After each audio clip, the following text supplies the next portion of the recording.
was sadder than that, even.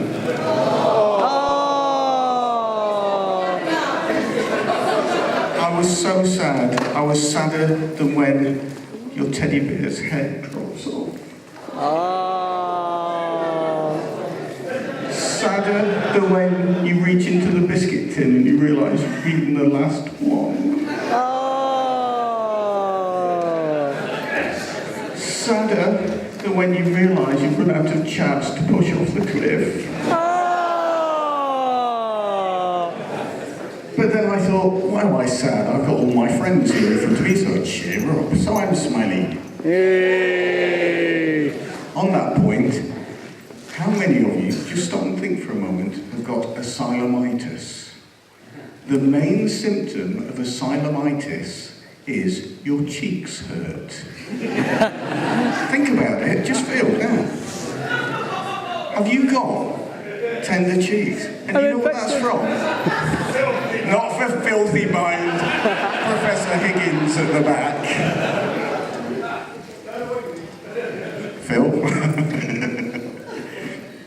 That feeling means you've spent 2.5 days grinning.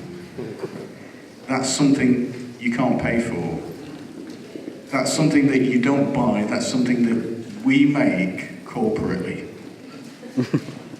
We make an atmosphere where everybody is happy, where everybody is friendly, where everybody is polite, where everybody is, the S word, Staying alive. Slightly drunk.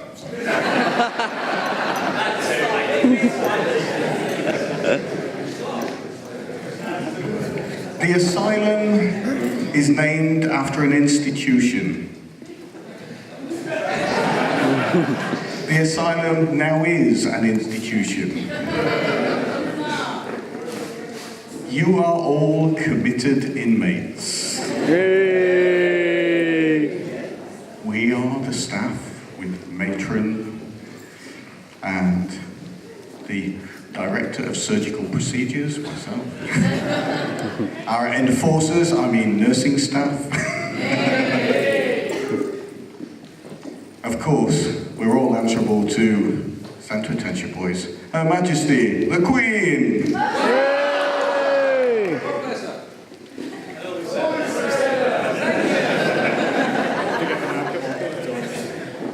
What I'm getting at though is we created this institution of the asylum, an institution which is not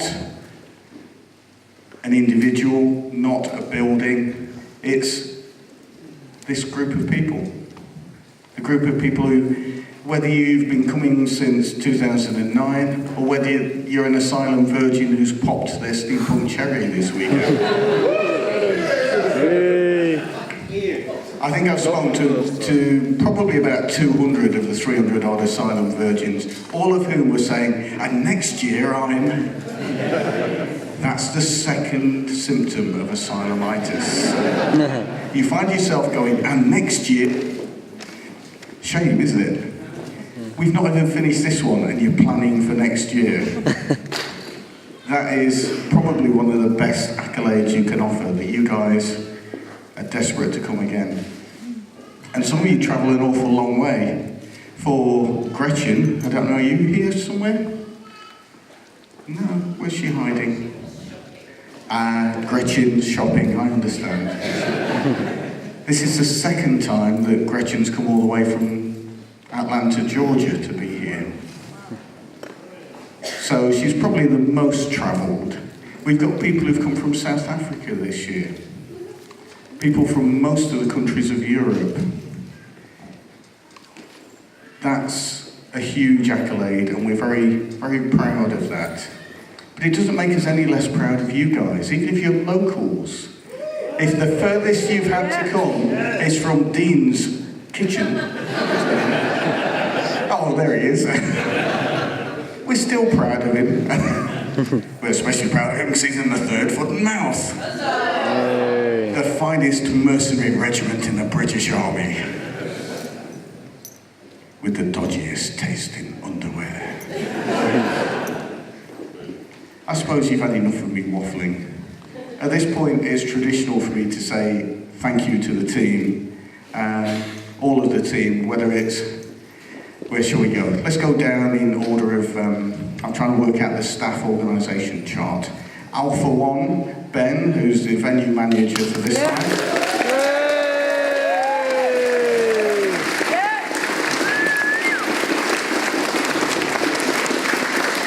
Alpha 2, which is Jim, who was the program manager.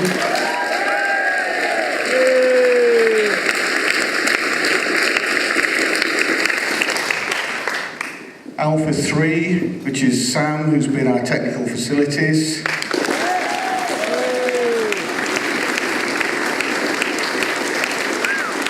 And the other Alpha calls were the stewards who've worked in this venue. So all the stewards have worked in the Asylum.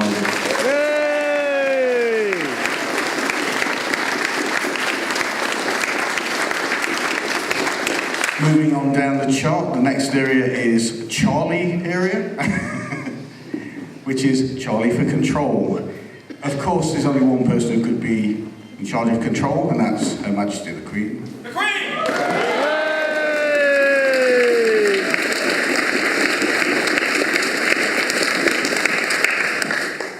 Then moving from Charlie, we get to Bravo, because steampunks don't have an alphabet that works properly. Bravo stood for bizarre, not bizarre, bazaar.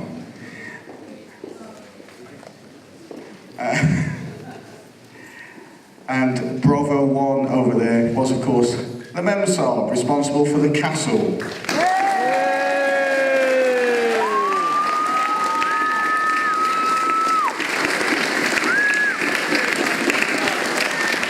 Bravo 2 was responsible for the actual bazaar and the market during the course of the weekend was Mary, Ben's good lady, who's not here, she's still over there.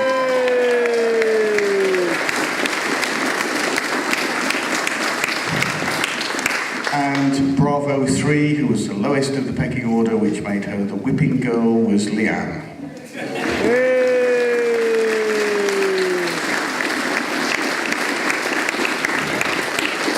Finally, we have the Delta team. The Delta team were the people who we hope you never have to come across, because that's the security and safety team and the guys who... We had one incident yesterday where we had to throw somebody out because they were drunk and a little bit unpleasant. Hopefully none of you saw that happen. No? It just happened, didn't it? The magic Delta team. And the Delta team were Sam, Courtney, and Norman.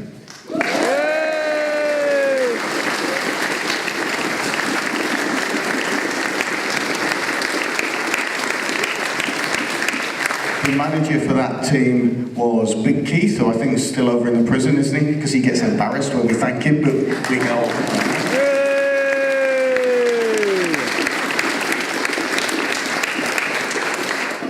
And that's not the end of the staff team, because we've got people who've worked putting in sound systems, people who've worked taking photography and video for the program, lots of people who work within the Asylum team to give you an event that happens.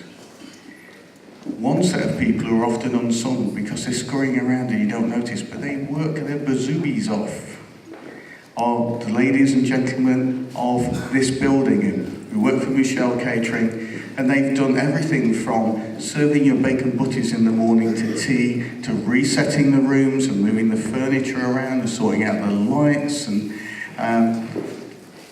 organising the bars and absolutely everything. The buffet last night, the way it kept being replenished, it was like clockwork.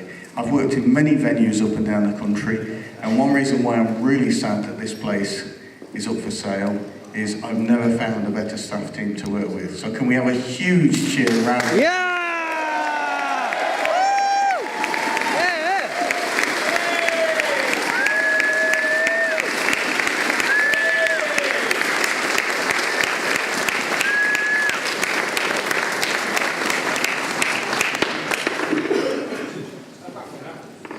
Right, we'll go on to the raffle before the final closes.